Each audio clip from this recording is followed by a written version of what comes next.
আজকে দেখা যায় আলেম বিভিন্ন শ্রেণীতে বিভক্ত হয়ে গেছে। আজকে দেখা যায় আমাদের সমাজে এক শ্রেণীর আলেম রয়েছে দরবারি আলেম। কি আলেম? দরবারি আলেম আছে না নাই? আর এক শ্রেণীর আলেম রয়েছে সরকারি আলেম। কি আলেম? সরকারি আলেম। আর এক শ্রেণীর আলেম রয়েছে দরকারি আলেম। কি আলেম? দরকারি আলেম। আমার মতে আমি মনে করি আলেম সমাজ তিনটা ভাগে বিভক্ত হয়ে গেছে। এক নম্বর হলো দরবারি আলেম, দুই নম্বরে হলো সরকারি আলেম, তিন নম্বরে ওই বান্দা যখন আমল করবে তখন খুশি হবে কে? আল্লাহ তাআলা কিন্তু খুশি হয়ে যাবে। এখন বলেন তো আসমানের মালিক কে? জমিনের মালিক কে? হায়াতের মালিক কে? মৌতের মালিক কে? রিজিকের মালিক কে? আমার এবং আপনার মালিক কে? সবকিছুর মালিক যদি হয় আমার আল্লাহ পাক রব্বুল আলামিন, তাহলে ইবাদতের মাধ্যমে, দান সৎকার মাধ্যমে, সর্ব পরিবেশে আমরা খুশি করব আমাদের আল্লাহ পাক রব্বুল আলামিনকে। এখানে আমরা আসছি কিসের জন্য? কোরআন এবং হাদিসের আলোচনা শুনবো, তারপরে আমরা আমল করব, আমলের বিনিময়ে আল্লাহ তাআলা আমাদেরকে জান্নাত দিবেন, তাই না? আল্লাহ পাক রব্বুল আলামিন আমাদের আমলের বিনিময়ে কি দিবেন? জান্নাত দিবেন। সম্মানিত উপস্থিতি,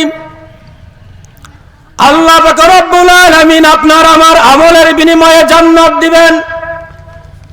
ওই জান্নাত যদি আমরা পেতে চাই, আল্লাহ পাক রব্বুল আলামিন বলেন তাহলে তোমাকে দুইটা কাজ করতে হবে। কয়টা কাজ? দুইটা কাজ করতে হবে। এক নম্বর হলো কোরআন পড়তে হবে। এক নম্বরে কি? এক নম্বরে কোরআন পড়তে হবে। দুই নম্বরে হাদিস অনুযায়ী জীবনটা পরিচালনা করতে হবে। এক নম্বরে যদি আমি কোরআন পড়ি, দুই নম্বরে আমি যদি রাসূলের সুন্নাহ মোতাবেক জীবনটা পরিচালনা করতে পারি, আমার আল্লাহ পাক রব্বুল আলামিন বলেন তোমার জন্য জান্নাত নির্ধারিত হয়ে যাবে।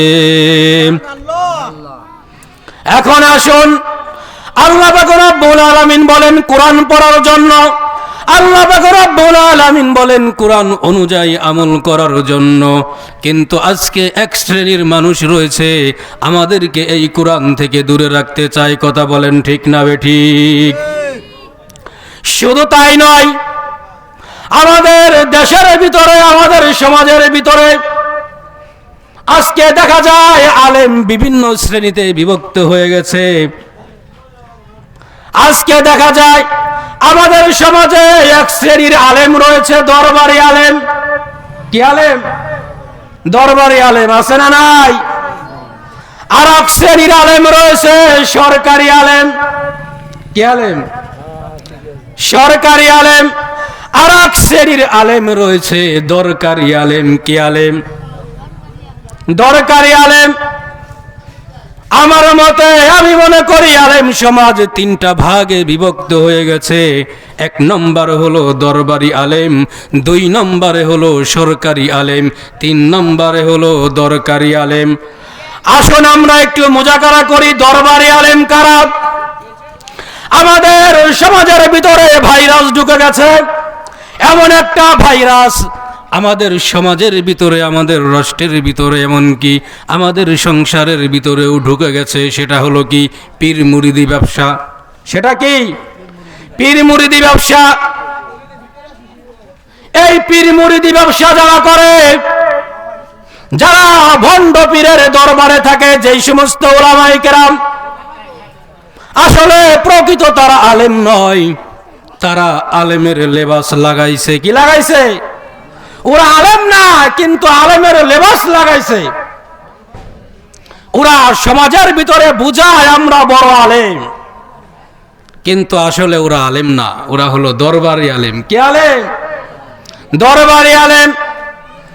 দরবারি আলেম আপনি কিভাবে চিনবেন? কান খাড়া করে শুনে রাখেন। দরবারি আলেম হলো তারা হক্কানি উলামায়ে কেরামের বদনাম করে যারা,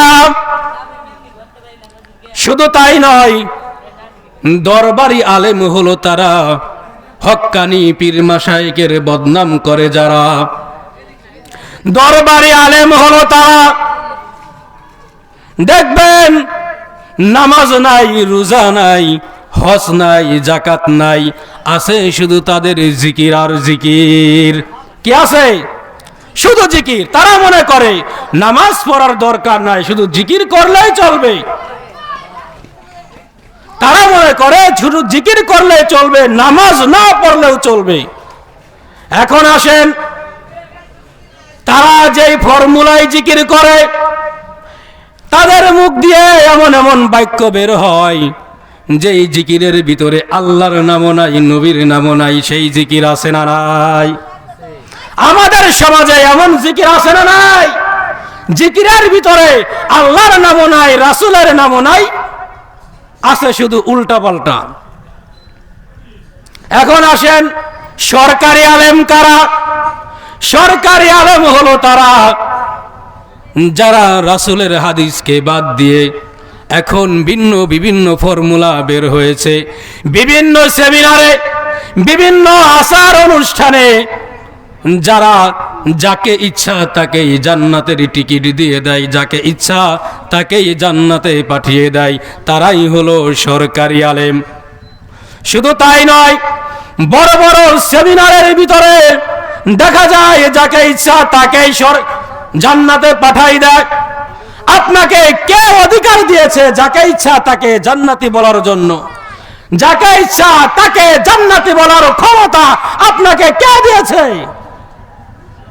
আপনার মুখ দিয়ে কেন এমন কথা বের হয় যে অমুক ব্যক্তি আমার মনে হয় জান্নাতি, কিন্তু তার কর্মের দ্বারা কি প্রকাশ পায় আর আপনার কথার দ্বারা কি প্রকাশ পায়? আপনাকে এমন সার্টিফিকেট দেওয়ার অধিকার কে দিয়েছে? আর এক দল রয়েছে দরকারি আলেম। কি আলেম? দরকারি আলেম। এক নম্বরে গেছে দরবারি আলেম। দরবারি আলেম কারা? যারা সাধারণ মুসল্লিদেরকে নিয়ে, সাধারণ মানুষদেরকে নিয়ে ওয়াজ করে। দেখবেন ওই দরবারে কোনো আলেম উলামা নাই, তারা সাধারণ মানুষদেরকে কোরআনের উল্টাপাল্টা বুঝায়, কোরআনের উল্টাপাল্টা বুঝায়। তারা হলো দরবারি আলেম। নামাজ নাই, মুখে দাড়ি নাই, নামাজের কাছেও নাই, মুখে দাড়িও নাই। শুধু তাই নয়, ওই সমস্ত ভণ্ড প্রতারক আলেম যে সমস্ত দরবার থেকে সাপ্লাই দেওয়া হয়, ওই দরবারে ওই খানকার ভিতরে যে বসে রয়েছে দেখা যায় তার মুখেও দাড়ি নাই। তার মুখে কি নাই? দাড়ি নাই। সম্মানিত উপস্থিতি, আপনাদের মসজিদের ইমাম যিনি রয়েছে, তাকে আমরা যখন মসজিদে ইমামের জন্য নিয়োগ দেই, তাকে ইন্টারভিউ নেওয়া হয় তার সুন্নত ঠিক আছে কিনা, তার দাড়ি ঠিক আছে কিনা, ইমাম সাহেব বিড়ি খায় কিনা, ইমাম সাহেব মদ খায় কিনা, ইমাম সাহেব অবৈধ কোনো কাজ করে কিনা, এমনকি ইমাম সাহেবের বউ পর্দায় থাকে কিনা, আমরা সেটাও অনুসন্ধান করি। কিন্তু আমরা যখন মুরিদ হতে যাই, আমার পীরের সুন্নত ঠিক আছে কিনা, আমার পীর দস্তরখানায় ভাত খায় কিনা, আমার পীরের চুল সুন্নত তরিকায় কিনা, আমার পীরের লেবাস সুন্নত তরিকায় কিনা, আমার পীরের মুখে দাড়ি আছে কিনা, আমার পীর 5 ওয়াক্ত নামাজ পড়ে কিনা, আমার পীর সুদ খায় কিনা, আমার পীর ঘুষ খায় কিনা, আমার পীর অবৈধ পথে চলে কিনা, আমার পীর শরীয়ত অনুযায়ী চলে কিনা, আমরা এই সমস্ত ভাগবটোয়ারা না করেই আমরা ওই সমস্ত ভণ্ড প্রতারক পীরের হাতে গিয়ে আমরা মুরিদ হই। কেন মুরিদ হই? এই জন্য মুরিদ হই, এই সমস্ত পীরের কাছে মুরিদ হইলে নামাজ রোজা লাগে না। কি লাগে না? নামাজ রোজা লাগে না। এই জন্য আমাদের এই সমস্ত জায়গায় থেকে ফিরে আসতে হবে। 3 নম্বরে যে কথা বলতেছিলাম, সরকারি এবং দরবারি আলেম, হক্কানি আলেম। হক্কানি আলেম যারা রয়েছে তারা যখন কোরআন এবং হাদিস থেকে সঠিক কথা বলে, তখন কোরআন এবং হাদিস থেকে যখন সঠিক কথা বলা হয়, তখন দেখবেন কিছু মানুষের গায়ে জ্বালা ধরে। গায়ে কি ধরে? জ্বালা ধরে। আল্লাহর নবী জনাবে মুহাম্মদুর রাসূলুল্লাহ সাল্লাল্লাহু আলাইহি ওয়াসাল্লাম যখন কোরআন থেকে কথা বলতেন, কোরআন থেকে কথা বলার সময় আল্লাহর নবীর তখন পিছনে শত্রু লেগে যাইতো। আল্লাহর নবী যখন কালিমার দাওয়াত দেওয়া শুরু করলেন, কিসের দাওয়াত? কালিমার দাওয়াত। আল্লাহর নবী যখন কালিমার দাওয়াত দেওয়া শুরু করলেন, আল্লাহর নবীর পিছনে শত্রু লেগে গেল। আল্লাহর নবী যতক্ষণ পর্যন্ত কালিমার সঠিক দাওয়াত দিয়েছিলেন না, ততক্ষণ পর্যন্ত নবীর কোনো শত্রু ছিল না। আল্লাহর নবী যখন কালিমার দাওয়াত দেওয়া শুরু করলেন, আল্লাহর নবীর পিছনে শত্রু লেগে গেল। শুধু তাই নয়, আল্লাহর নবী যখন কোরআন থেকে কথা শুরু করলেন, আল্লাহর নবীকে জিবরাইল আলাইহিস সালামের মাধ্যমে জানিয়ে দেওয়া হইতো। আল্লাহর নবী নিজে থেকেই কোনো কথা বলতেন না, যতক্ষণ না পর্যন্ত আল্লাহ পাক রব্বুল আলামিন জিবরাইলের মারফতে, জিবরাইলের মাধ্যমে রাসূলকে কোনো কথা জানাইতেন না, ততক্ষণ পর্যন্ত রাসূল নিজে থেকে কোনো কথা বলতেন না। অনেকে আমরা মনে করি রাসূল গায়েব জানে। অনেকে, আমাদের অনেকের ধারণা রয়েছে রাসূল কি জানে? গায়েব জানে। আসলে না, রাসূল কিন্তু গায়েব জানে না। আমার আল্লাহ পাক রব্বুল আলামিন জিবরাইল আলাইহিস সালামের মাধ্যমে রাসূলকে জানাই দিয়েছেন, বিদায় রাসূল জানেন। যে কথা বলতেছিলাম, আল্লাহর নবী যখন কোরআনের দাওয়াত দিলেন, আল্লাহর নবী যখন কালিমার দাওয়াত দিলেন, আল্লাহর নবীর পিছনে শত্রুতা বেড়ে গেল, শত্রুতা বেড়ে গেল। আল্লাহর নবীর কাছে পায়গাম পাঠানো হলো, হে আব্দুল্লাহর পুত্র মুহাম্মদ, তোমাকে মক্কার সবচাইতে সুন্দর নারী দেওয়া হবে। কি দেওয়া হবে? মক্কার সবচাইতে সুন্দর নারী দেওয়া হবে। মক্কার সবচাইতে বড় বাড়ি তোমাকে দেওয়া হবে। এমনকি মক্কার বাদশাহী তোমাকে দেওয়া হবে। শুধু তাই নয়, তুমি যা চাও তোমাকে তাই দেওয়া হবে। শর্ত হলো তুমি কালিমার দাওয়াত বন্ধ করে দাও। শর্ত কি? কালিমার দাওয়াত বন্ধ করে দাও। আল্লাহর নবী জনাবে মুহাম্মদুর রাসূলুল্লাহ সাল্লাল্লাহু আলাইহি ওয়াসাল্লাম বলেন, আমি মক্কার সুন্দরী নারী চাই না, আমি মক্কার সবচাইতে বড় বাড়ি আমি চাই না, আমি মক্কার বাদশাহী চাই না, আমি ধন সম্পদ চাই না। আমার আল্লাহ পাক রব্বুল আলামিন আমাকে দুনিয়াতেও বাদশাহী দান করেছেন, আমার আল্লাহ পাক রব্বুল আলামিন আখিরাতেও আমাকে বাদশাহী দান করবেন। আমার আল্লাহ পাক রব্বুল আলামিন আমার জন্য দুনিয়াতে বালাখানার ব্যবস্থা করেছেন এবং আখিরাতেও আল্লাহ পাক রব্বুল আলামিন ব্যবস্থা করবেন। তোমাদের দুনিয়ার চাকচিক্য আমার দরকার নাই। শুধু তাই নয়, সেখান থেকে শুরু হয়ে গেল নবীকে হত্যা করার চেষ্টা। কি করার চেষ্টা? হত্যা করার চেষ্টা। নবীকে বারবার কাফের মুশরিকেরা হত্যা করতে চাইতো। শুধু তাই নয়, আল্লাহর নবী যখন কালিমার দাওয়াত নিয়ে তাইফের ময়দানে গিয়েছিলেন, আল্লাহর নবীকে ওই তায়েফবাসী আল্লাহর নবীকে পাথর মেরে সমস্ত শরীরটাকে রক্তাক্ত করে দিয়েছিলেন। শুধু তাই নয়, আল্লাহর নবীর শরীরের রক্ত মুবারক পায়ের সাথে লেগে জুতাটা পায়ের সাথে সুপারগুল আঠার মতো লেগে গেছে। শুধু তাই নয়, আল্লাহর নবী জনাবে মুহাম্মদুর রাসূলুল্লাহ সাল্লাল্লাহু আলাইহি ওয়াসাল্লাম পাহাড়ের পাদদেশে গিয়ে পাথরের উপরে যখন বসলেন, পাথর বলে, পাহাড় বলে, আল্লাহর নবী আপনি আমাদেরকে হুকুম দেন, আপনি আমাদেরকে হুকুম দেওয়া মাত্রই আমরা তাইফবাসীদেরকে ধ্বংস করে দেই। আল্লাহর নবী বলে, হে পাহাড়, হে পাথর, তুমি শুনে রাখো, আমি হুকুম দিলে তো তাইফবাসী ধ্বংস হয়ে যাবে, আমি যদি আল্লাহ তাআলার কাছে ফরিয়াদ করি, আল্লাহ তাআলা দুআকে কবুল করে নেবেন। এখন যদি এই তায়েববাসী ধ্বংস হয়ে যায়, তাহলে আমাকে নবী বলে স্বীকার করবে কে? এমন একটা সময় আসবে আল্লাহ পাক রব্বুল আলামিন তাদেরকে হেদায়েত দিয়ে দিবেন। এমন একটা সময় আসবে আল্লাহ তাআলা তাদেরকে কি দিয়ে দিবেন? হেদায়েত দিয়ে দিতে পারেন। শত্রুতা লেগেছিল কখন? আল্লাহর নবী কালিমার দাওয়াত দিয়েছিলেন যখন, আল্লাহর নবী কুরআনের দাওয়াত দিয়েছিলেন যখন, আল্লাহর নবীর পিছনে শত্রু লেগেছিল তখন। তার আগে কিন্তু আল্লাহর নবীর কোনো শত্রু ছিল না।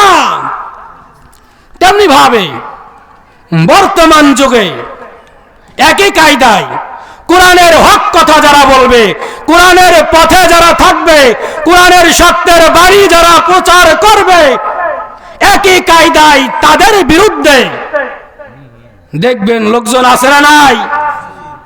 আজকে কোরআনের সত্য কথা বলা যায় না। যে সমস্ত উলামায়ে কেরাম আজকে সত্য কথা বলার কারণে, কোরআনের সত্যের বাণী তুলে ধরার কারণে আজকে উলামা হযরতগণ নির্যাতনের শিকার, আজকে উলামায়ে কেরাম মামলা হামলার শিকার, আজকে আলেম উলামা জেল জুলুমের শিকার।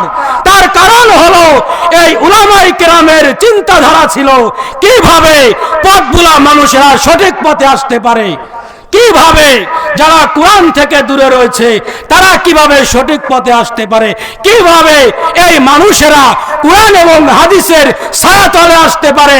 এই একটা ফর্মুলা নিয়েই আল্লামা মামুনুল হক মাঠে ময়দানে কাজ করেছিলেন। আজকে তিনি জালিমের কারাগারে বন্দী।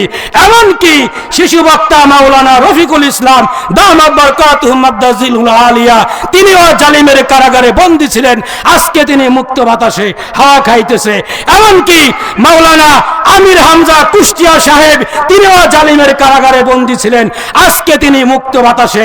এমনকি মুফতি হারুন ইজহার দামাত বরকাতুহু মাদ্দাজিলুল আলিয়া, তিনিও জালিমের কারাগারে বন্দী ছিলেন। আজকে তিনি মুক্ত বাতাসে। তেমনি ভাবে কওমির অনেক উলামায়ে কেরাম, কওমির অনেক সন্তানেরা জেল খেটে জালিমের কারাগার থেকে আজকে তারা মুক্ত বাতাসে। কিন্তু আল্লামা মামুনুল হক সাহেব, শাইখুল হাদিস ইবনে শাইখুল হাদিস আল্লামা মামুনুল হক সাহেব আজও এখনো তিনি জালিমের কারাগারে বন্দী রয়েছে। কারণ হলো তিনি কোরআনের রাষ্ট্র কায়েম করতে চেয়েছিলেন, কোরআনের রাষ্ট্র কায়েম করতে চেয়েছিলেন। আমরা সকলেই চাই আজকে যদি সংসদ থেকে ঘোষণা আসে নামাজ 5 ওয়াক্ত ফরজ, বাড়ি থাকার কায়দা আছে? সংসদ থেকে যদি ঘোষণা হয় প্রত্যেকটা ঘরে ঘরে কোরআন পড়তে হবে, কোরআন কি আর বন্ধ থাকবে? সংসদ থেকে যদি ঘোষণা হয় আজান হওয়ার সাথে সাথে কোন পুরুষ মানুষ ঘরের ভিতরে আবদ্ধ থাকতে পারবে না, মসজিদের দিকে দৌড়ায় যাইতে হবে, কোন মানুষ ঘরে থাকতে পারবে? আজকে সংসদ থেকে কোরআনের আওয়াজ বের হয় না, সংসদ থেকে কালিমার আওয়াজ বের হয় না, সংসদ থেকে বের হয় মমতাজের গানের আওয়াজ। ঠিক না বে ঠিক? সংসদ থেকে কি বের হয়? মমতাজের গানের আওয়াজ বের হয়। আর সেই মমতাজ গান গাইতে গাইতে এখন সংসদ থেকে বের হয়ে গেছে। আজকে এই পবিত্র সংসদে যদি কোরআন থাকতো, কি থাকতো? আমি একজন বাংলাদেশের নাগরিক হিসেবে আমার দাবি, সংসদ যদি আজকে কোরআনের ফর্মুলা অনুযায়ী চলতো, এই কোরআনের মাহফিলের ময়দান খালি থাকতো না, কোরআনের মাহফিলের ময়দান লোকে লোকালয় হয়ে যেত। আজকে এই কোরআনের ময়দান খালি কেন? কোরআনের ময়দান খালি এই জন্য আমাদের দেশে কোরআনের আইন নাই, আমাদের সংসদে কোরআনের আইন নাই, আমাদের রাষ্ট্রে কোরআনের আইন নাই, আমাদের সমাজে কোরআনের আইন নাই, এমনকি আমাদের সংসারেও কোরআনের আইন নাই। এই জন্য আমরাও কোরআন শিখি না, আমরাও কি করি না? কোরআন শিখি না। আচ্ছা বলেন তো দেখি, আমাদের তো বয়স বেশি না, হয়তো 35-এর ভিতরে, 30 থেকে 35 আমার বয়স। আপনারা যারা মুরব্বী আছেন আমরা ছোটবেলায় দেখছি আমাদের মাচাচিরা আমাদেরকে সকালবেলা ঘুম থেকে জাগিয়ে কোথায়, কোন জায়গায় পাঠাইতো? মসজিদের মক্তবে পাঠাইতো। কোথায়? মসজিদের মক্তবে। কিন্তু আজকে দেখা যায় আমাদেরই মাচাচিরা তাদের সন্তানদেরকে ঘুম থেকে জাগিয়ে বিরাকে পাঠায়। কোথায়? কোথায় বিরাকে পাঠায়? কোথায় পাঠায়? বিরাকে। আবার পাঠায় কিন্ডার গার্ডেন। কোন গার্ডেন? কিন্ডার গার্ডেন। আবার এমন একটা ফর্মুলা শুরু হয়েছে, ফজর নামাজের পরেই বাচ্চাদের প্রাইভেট। কথা বলেন ঠিক না বেঠিক? আজকে এই ইহুদি খ্রিস্টান বিরাকের মাধ্যমে, এনজিওর মাধ্যমে, কিন্ডার গার্ডেনের মাধ্যমে আপনার আমার সন্তানকে কুরআন শিক্ষা থেকে বঞ্চিত করতেছে। আমাদের কিন্তু কোনো খবর নাই। আমরা মনে করতেছি আমার সন্তান তো ইংলিশ মিডিয়াম পড়ে, আমার সন্তান 5 বছর, আমার সন্তান 8 বছর অনর্গল ইংরেজিতে কথা বলে, এই বিষয়টা নিয়ে আমি গর্ব করি। আমার সন্তান ডাক্তার, আমি গর্ব করি। আমার সন্তান ইঞ্জিনিয়ার, আমি গর্ব করি। আমার সন্তান জজ, আমি গর্ব করি। আমার সন্তান ব্যারিস্টার, আমি গর্ব করি। আমার সন্তান উকিল, আমি গর্ব করি। কিন্তু আমার সন্তান কোরআন পড়তে জানে না, এই বিষয়টা নিয়ে আমরা আফসোস করি। কি আফসোস করি?